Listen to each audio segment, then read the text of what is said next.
Chicos, ¿cómo están? Mi nombre es Luz Juanes Ortega y el día de hoy nos corresponde hablar sobre Alzheimer en el apartado de avanzado de fisiopatología. Empecemos. La clase estará dividida en 5 partes, pasando por generalidades, por su fisiopatología, las manifestaciones clínicas, el diagnóstico y por último el tratamiento. Hay que entender que la enfermedad del Alzheimer es una enfermedad cerebral que ocasiona problemas relacionados con la memoria, el pensamiento y además el comportamiento. A que se tienen muchos estudios de que esta patología ocurre en las edades avanzadas de la vida. Esto no es una enfermedad ni una característica normal del envejecimiento, lo que quiere decir que no todas las personas de edad avanzada van a desarrollar esta enfermedad. Esta es una enfermedad degenerativa, por lo cual va a empeorar con el paso del tiempo. Los síntomas pueden variar mucho, pero el primer problema que presentan estas personas y que notan sus familiares es el olvido, lo suficientemente grave como para que éstas puedan afectar su capacidad para funcionar en el hogar, el trabajo y que disfruten esos pasatiempos que muchas veces no lo pueden realizar debido a la degeneración de las funciones normales. La enfermedad también puede causar confusión y que se pierdan en lugares conocidos, además que extravíen objetos normales y que tengan problemas con el lenguaje. Fisiopatológicamente existen muchos estudios sobre cómo funciona la enfermedad del Alzheimer a nivel del cerebro, pero actualmente no se tiene algo conciso. Las hipótesis que se tienen son que existen depósitos de beta-amiloides extracelulares que van a ocasionar que se formen placas seniles a nivel del cerebro y que también haya presencia de ovillos neurofibrilares intracelulares, lo cual va a hacer que los filamentos helicoidales se formen en pares y ocasionen daño celular. ¿Ok? Entonces, ¿qué van a ocasionar estas dos características? Que haya una pérdida de sinapsis y una pérdida de funcionamiento normal en la neurona y a su vez que ocurra un daño cerebral. Estos van a provocar que se haya una atrofia macroscópica de las áreas afectadas del cerebro, que principalmente, generalmente, va a ser el lóbulo temporal mesial. Esto va a hacer que haya una acumulación progresiva de beta-amiloide en el cerebro y que, ocasionado diferentes eventos, haya una cascada compleja, terminando así con la muerte celular de las células neurales, que va a provocar una pérdida de la sinapsis neuronal y déficits progresivos en los neurotransmisores. También hay otra hipótesis, aparte de la acumulación de beta-amiloide y de ovillos neurofibrilares intracelulares, que se denomina como mecanismos pioneros de la enfermedad del Alzheimer, lo cual es una proteína encefálica que normalmente está en la superficie celular llamada prión, y esta se pliega anormalmente, lo cual va a provocar que se forme una forma patógena llamada prión. Este prión va a inducir a que otras proteínas priónicas se plieguen de la misma manera, anormalmente, lo cual va a producir lesiones microbiológicas dañinas a nivel de las neuronas y así desencadenar la destrucción de la sinapsis y desencadenar al Alzheimer. Las manifestaciones clínicas que va a presentar el paciente va a depender de la etapa que presente el paciente. Tenemos 3 etapas: la etapa inicial, media y final. En la etapa inicial son las principales manifestaciones que presenta el paciente, como son los problemas para acordarse de la palabra o el nombre correcto, problemas para recordar el nombre de una persona luego de haber sido presentada, también problemas para realizar tareas sencillas en entornos sociales, olvidar textos que acabo de leer, perder o poner fuera de lugar objetos comunes y tener mayor dificultad para planear o organizar algunas tareas sencillas.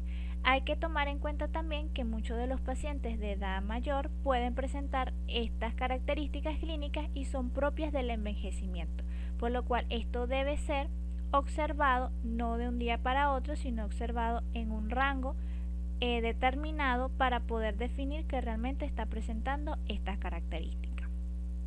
En la etapa intermedia va a presentar manifestaciones como lo es la pérdida de la memoria de su propia historia personal, va a comenzar a tener un carácter alterado o introvertido, especialmente en situaciones desafiantes a un nivel social o mental, va a perder la capacidad de recordar su propia dirección o número de teléfono, la escuela secundaria o la universidad a la que asistieron o hasta el mismo sitio donde ellos habitan, confundir sobre dónde está, qué día es, necesitar ayuda para poder elegir prendas de vestir adecuadas a la estación, tener problemas cada vez más frecuentes para controlar los esfínteres, experimentar cambios importantes en los patrones de sueño, van a dormir durante el día y permanecer inquietos durante la noche, estar en riesgo de desorientación y extraviarse en sitios donde comúnmente ellos habitaban.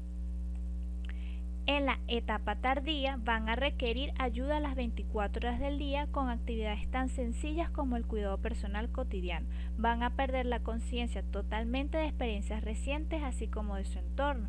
Van a olvidar a parientes cercanos, también van a olvidar el sitio donde vivían habitualmente. Va a haber cambios en las habilidades físicas incluyendo la habilidad de caminar, sentarse, comer, hablar. Va a haber una creciente vulnerabilidad a infecciones, especialmente como la neumonía, infecciones tan sencillas como una gripe, ya que no se acordarán de lo que estarán haciendo o lo que van a hacer. Igual, en esta etapa es muy común los accidentes domésticos. Por eso son personas que deben tener siempre un apoyo 24 horas al día. ¿Cómo diagnosticamos esta patología? Hay que tomar algo muy en cuenta, que esta patología debe ser diagnosticada por un equipo multidisciplinario, en donde también se va a incluir los familiares de la persona. Esto debe ser diagnosticado por un neurólogo, un psiquiatra y un psicólogo, además de un médico interno que va a evaluar las funciones básicas del paciente, pero también debe tener mucho apoyo del familiar, porque el familiar es el que nos va a ayudar y va a ayudar al equipo multidisciplinario a definir exactamente cuáles son las características clínicas que presenta el paciente, porque el paciente en ese momento no va a tener la capacidad para poder explicar qué le está ocurriendo. ¿Okay? Entonces tenemos 4 escalas o 4 etapas de las cuales vamos a diagnosticar esta patología. Primero debemos entender el problema, preguntarnos qué tipo de síntomas ha ocurrido, cuándo comenzaron los síntomas, con qué frecuencia se producen y qué tanto ha empeorado estas características. Luego vamos a hacer una revisión exhaustiva de la historia clínica. Siempre es útil decirle a los familiares que lleven una lista de todos los medicamentos que la persona está tomando, ya sea para el Alzheimer o otra patología de base que presente. Luego se debe evaluar el estado de ánimo y el estado mental, que si el paciente es consciente de los síntomas, conoce la fecha, la hora y dónde está, recordar una lista corta de palabras, seguir instrucciones y hacer cálculos sencillos. También se le pide al paciente que realice dibujo, que realice un dibujo de un reloj con aguja y que esto lo haga adecuadamente, que nos dibuje una hora exacta en el reloj y ahí se podrá definir qué mal o bien está el paciente. Se debe hacer un examen físico y pruebas de diagnóstico, como es evaluar la dieta y la nutrición del paciente. Se debe revisar la presión arterial, la temperatura, la frecuencia respiratoria, realizar otros procedimientos de evaluación general, que eso lo realizará un médico general o un médico internista. ¿Qué tratamiento tenemos que tener con estos pacientes? Primero que nada debemos presentar medidas generales, como son tomar en cuenta las opciones adecuadas de tratamiento dependiendo de la etapa en donde esté el paciente, controlar la eficacia del tratamiento a medida que avanza la enfermedad. Si cambia el proceso, hay que explorar otras alternativas según sea necesario, según sea el paciente. Recordemos que no todos los pacientes son iguales y no todas las condiciones socioeconómicas de los pacientes son iguales. Además, considerar cuáles metas personales y familiares tenemos para el tratamiento y la tolerancia al riesgo. Igualmente, no todas las familias tienen la misma disposición con sus familiares que están presentando Alzheimer. También hay que considerar esa parte.